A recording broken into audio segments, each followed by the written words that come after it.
என்னங்க எழுந்துருங்க எழுந்துருங்க.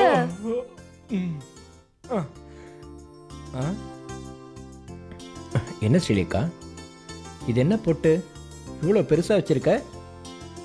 ஒரு பொம்பளைக்கு அடையாளமே இந்த பொட்டு தாங்க. அதுக்காக அவ்வளோ பெருசா? சின்னதா வைக்க வேண்டியதானே, அழகா இருப்பல்ல நீ. எழுந்து குளிக்க போங்க. வரும், ஆனா வராது. ஏங்க நீ ஏன் விட்டு குளிச்ச? நீ குளிக்காம இருந்தா நம்ம 2 பேரும் சேர்ந்து ஒரே பாத்ரூம்ல குளிச்சிருக்கலாம்ல. ஆசைதான். எழுந்துருங்க. ஐயோ ப்ளீஸ் விடுங்க. முடியாதுடி. விடுங்கன்னு சொல்றல. விட்டேன் போ. ஏன் அப்படி விட்டீங்க? நீ தானே வேணாம் வேணான்னு கட்டிப்பிடிட்ட. போதும் போதும் விடுன்னு சொன்னா விட்டுருவீங்களா? வாடி என் தங்க குட்டி. டிஃபன் ரெடி ஆயிடுச்சு, சீக்கிரம் எழுந்து குளிங்க.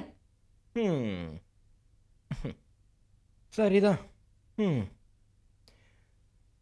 ஓகே, போய் குளிக்கலாம்.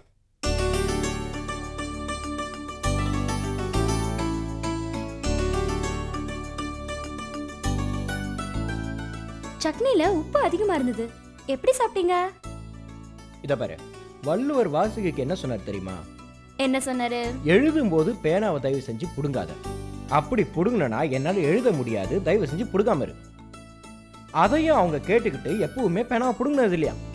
சரி, அதெல்லாம் ஓகே. இப்ப நீங்க பேசுறது யார பத்தி? உங்களுக்கு தெரிஞ்சவங்களா? உங்க பெரியமா பெரியப்பா. அது திருவள்ளுவர்டி. சுத்தம். அது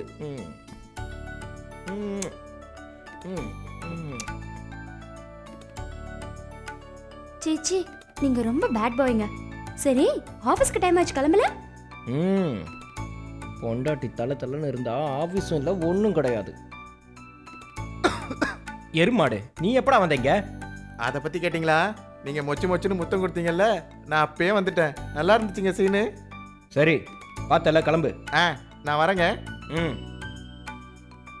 எரும மாடு, நேரங்காலம் புரியாதவன். சரி, நான் ஆஃபீஸ் கிளம்புறேன். பை த பை, சாயந்தரம் நான் வந்தோடனே நீ ரெடியா இருக்க. ஓகே ஓகே, ரெடியா. இந்த ட்ரெஸ்ல நீ ரொம்ப அழகா இருக்க. அப்பா, பை.